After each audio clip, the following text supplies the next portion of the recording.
The special edition of Hannity, the Trump Agenda. I'm David Webb in for Sean tonight. President Trump taking aim at allegations of bias at the FBI and blasting the fake news dossier. We'll talk about that in a moment. The president tweeting earlier today, "Wow, at Fox and Friends, dossier is bogus. Clinton campaign, DNC-funded dossier. FBI cannot, after all this time, verify claims in dossier of Russia, Trump collusion, FBI tainted, and they use this crooked Hillary pile of garbage as the basis for going after the Trump campaign." President Trump's tweet appears to be in reaction to reports that during his closed-door congressional testimony, FBI Director or Deputy Director Andrew McCabe failed to specify which portions of the dossier the FBI claims to have corroborated. There's also a report in McCabe plans to retire in 2018 amid mounting criticism from Congress. Constitutional law expert Alan Dershowitz weighing in on the scandal, saying that maybe McCabe should have recused himself for any Clinton-related investigations given his conflict of interest. Watch this. Well, first of all, everybody tells me who knows McCabe and has worked in the FBI that he's a very decent guy and was an excellent deputy director. Having said that, he should have recused himself immediately from any investigation involving Hillary Clinton because of his wife's connections to Hillary Clinton. When you're investigating a presidential candidate, whether it be Hillary Clinton or President Trump, you have to be Caesar's wife. You have to be above reproach. You have to make sure not only there are no conflicts, but there are no perceived conflicts. Not only is there no bias, but there's no perception of bias. And he didn't pass that test. And in other big news, the Washington Post now reporting that House Intelligence Committee Chairman Devin Nunes is talking with other Republican lawmakers about writing a report next year that would expose alleged, I say alleged, FBI corruption. Also tonight, a stunning report from Politico. James Baker, the FBI's top lawyer, was in contact with liberal journalist David Corn of Mother Jones. And he did this in the weeks before the outlet broke the very first news story about the existence of the anti-Trump dossier. Joining us with reaction, Core National spokesman and conservative pundit, my friend Niger Innes, Fox News legal analyst Greg Jarrett, and Daily Caller reporter Kerry Pickett. By the way, all friends, great to see you here. Greg, I'm going to go to you first on this, and let's talk about this dossier for a moment. We'll put a pause on the politics and look at what you would do within the process of vetting information given to the FBI, this dossier, before you would put it to use. Look, the FBI receives a lot of fake documents all the time. It's up to them to vet it. You can't use it in a court of law unless you've verified its authenticity and confirmed its contents. If the FBI used this dossier in an affidavit in support of a search warrant to spy on the Trump associates, that's a fraud on the court. That's a crime. But you back up several months, and apparently this dossier was also used to launch the Trump-Russia investigation. And they apparently did little or nothing in the way of verifying its contents. So think about this. Funded by Hillary Clinton's campaign and the Democratic National Committee, which, by the way, is a crime under the Federal Election Campaign Act, they used this document to then spy and launch an investigation on Hillary Clinton's political opponent. It's beyond the pale of criminal negligence. And some of the people who did this, including perhaps Comey, McCabe, James Baker, Peter Strzok, and others, should be held accountable criminally if appropriate. All right, Greg, you're talking about this legal aspect, and the process is important. Kerry, the process, however, on the Hill is a little different. You're down there every day talking to the congressmen and senators, so the political aspect of this comes into play. Given what Greg just said, given that Comey admitted that he leaked information, which also is an issue that you've talked about before, Greg. What about the dossier and the use of this in the congressional point of view? Well, what's interesting here, David, is that anytime I have gone to the Hill and spoken to the lawmakers that are leading these investigations, whether in the Senate or on the House side, you've had Democrats, for example, who had been preparing almost for, and they will never say this publicly, but they've been essentially preparing for what could be an impeachment. Because anytime I have gone up to them and asked them, well, what about the conflict of interest here? What about the Podesta group? What about the issue that the dossier is not verified? The answers have always been, I haven't heard about that yet, or that's not important. On the Republican side, however, you go up to them and say, well, what about, say, the Donald Trump Jr. emails and so on and so forth? They've been more on the defensive, looking to say, what can they do to defend Donald Trump to make sure that he doesn't get impeached? And remember, how did this start? This started off with, oh, my goodness, the Russians ended up meddling in our elections. We have come so far from that, David. All right, so that's the Hill view, the legal view. Now turning to Niger Innis, our friend out there in Las Vegas. Big gambling out of Democrat quarters, Niger. Kind of fits your town of Las Vegas. But the media has been carrying this, be it Greg's points about the legal aspect of this. We've talked about the process here, I think, more than I've seen on most media, and Greg explained that. Kerry looks at it at the Hill and what they're proposing. What about the media's handling of this? The media, the establishment media, outside, of course, of Fox News, which I actually don't consider to be establishment, has been egregious in their silence. The Washington Post has this on the masthead, democracy dies in darkness. Well, no, actually, democracy died in darkness with the creation of this dossier. You know, for these never-Trumpers out there and these left-wing folk that hate Trump and suffer from Trump derangement syndrome, I just want them to think about this hypothetical analogy. All right, it's 2008. We all jumped into a time machine. It's 2008. And the John McCain for President campaign prepares a dossier using a former British spy and using intelligence gathered on Senator Obama by Israeli intelligence. That information, that dossier then, is passed off to the Bush Justice Department and/or FBI, and they use this dossier to not only wiretap Senator Obama, but to launch an investigation on Senator Obama. The outrage would be deafening. They would be calling for John McCain to not only be impeached, but be given the death penalty. And so the deafening silence by the establishment media, and the fact is, it's more than deafening silence. They are actually going along with the talking points on supposed Russian collusion based on a dossier, and their entire case is built on a house of cards. All right, so, you know, we'll stay on the facts here, Greg. Let me go back to you on this. And, you know, who can be charged? Because in the end, whether it's the scenario that Niger used, which is a scenario, or the reality, more to the reality of what's happening now, you talk about how you cannot produce fraudulent documents to a court. Right. A judge can hold you in contempt. Who can be charged in this scenario, in your opinion? Well, you can start with the people who appear to have exonerated Hillary Clinton for political purposes. That would be obstruction of justice. If that involved Peter Strzok, who apparently changed the critical wording in the exoneration statement, you might also include McCabe as well as James Baker. We just don't know. Congress needs to get to the bottom of it. Wish there were a second special counsel to investigate Clinton, Comey, Lynch, McCabe, Baker, Strzok. Then you have John Orr, his wife, who worked for Fusion. Bruce Orr, yeah. Bruce Orr, rather, his wife. You've got Andrew Weissman. Another. I mean, there's a cacophony of problems here in the sound that's coming out.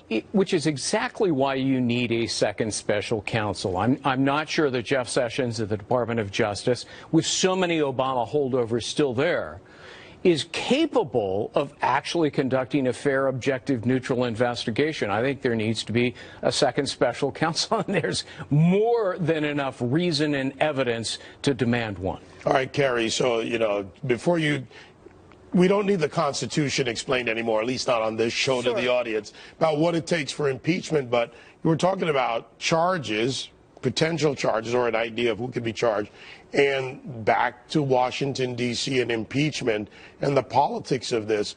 We're ending the year and starting a new year. Is this going to change for the Democrats in Washington? I got to tell you, as far as a special counsel being called, right now you already have members of Congress calling for an investigation into the corruption right now in the DOJ into the FBI, looking to purge the problems going on over at the FBI. So I just can't see a special counsel or second special counsel being called right now. Except the problem is you can't investigate yourself. The FBI is a division of the Department of Justice, and if the corruption extended beyond the FBI into the Department of Justice, with so many people still there, you can't trust them to investigate themselves, which is why I've long argued for a second special counsel. And in fact, members of the House Judiciary Committee have sent a letter to the Attorney General demanding a second special counsel just for this. Something that Darrell Issa actually has called for as well. Yes. Yeah, all right, so let's bring Niger back in this. Again, Niger,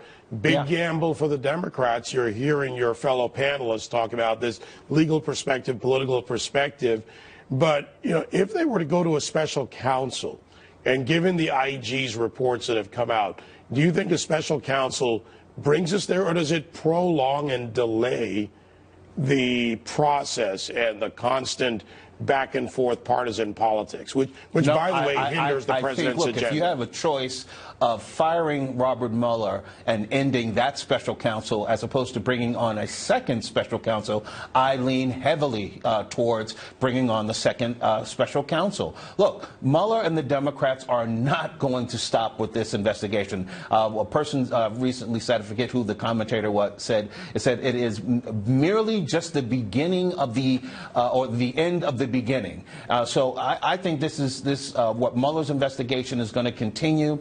It's going to go long past 2018. So I think you need a select and distinct special counsel that can examine the corruption within the FBI and examine how Hillary Clinton partisans, Democrat partisans, refuse to investigate her email and her emails being hacked by foreign entities. I mean, talk about collusion, and the fact that they did nothing to the Clinton campaign and to Hillary Clinton herself, except for, you know, smack her on the wrist. That needs to be investigated, as well as what I think is the most egregious, what we've all been talking about, which is active collaboration, it seems, between a presidential campaign of one party, a sitting government in power, presidency in power, to wiretap a presidential candidate. I mean, my God, I think that's a little bit bigger than even breaking into a hotel room in Watergate. All right, so let's take that idea to the protection of citizens with Niger,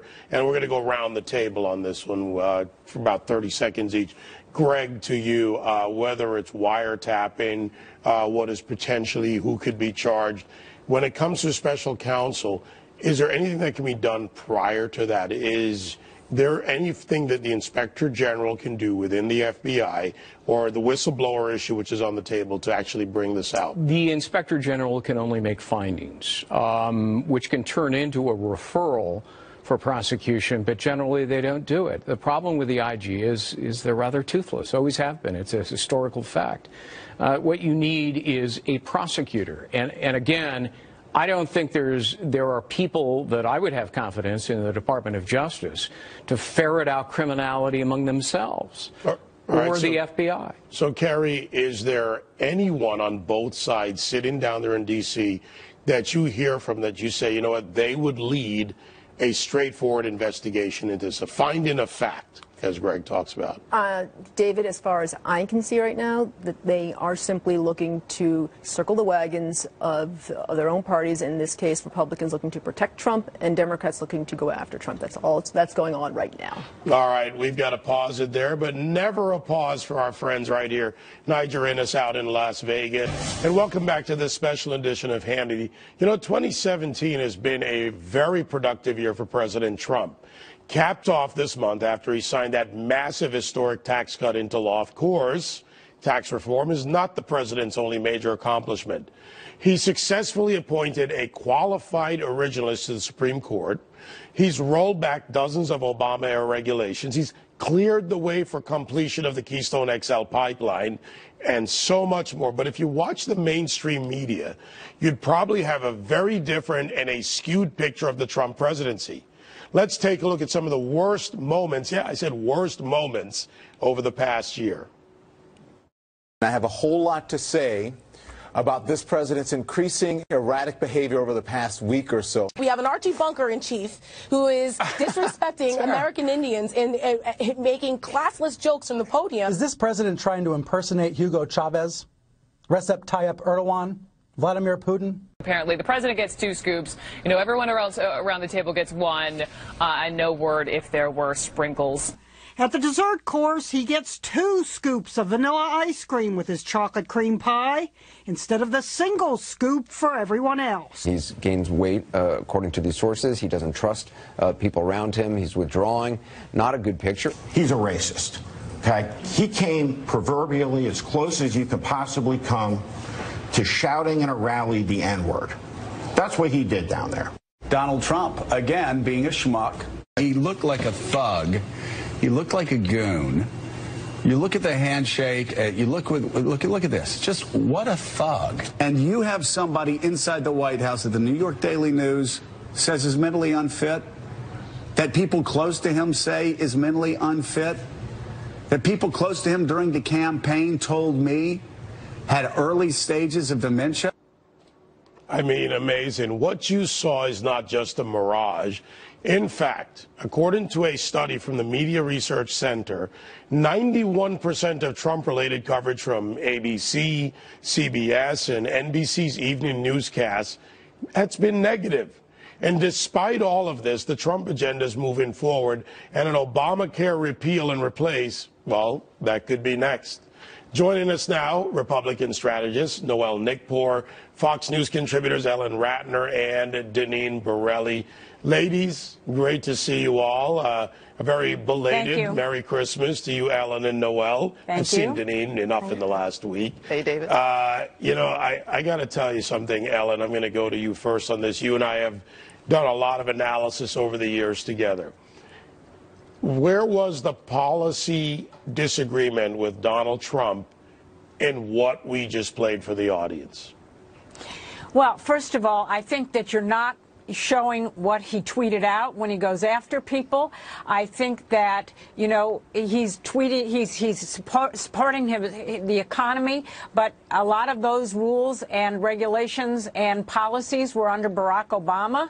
And I think that you were not talking at all about our standing in the world community. And I know you think these people say terrible things, but they probably said, the right wing probably said terrible things about Barack Obama, but Ellen, too. My question was, where was the policy disagreement in there? And I've watched a ton of this. Come on, you and I know this. I watch this daily. I'm fine with policy disagreements. I don't like the ad hominem attacks. I don't either, actually, believe it or not. I think that when you attack somebody and you say the kinds of things that are said, that's not appropriate. There's plenty that I disagree with President Trump about, and it has to do with policy. All right, so Noel, let's bring you in on this. You're a Republican strategist. From the strategy point, does this help the Democrats?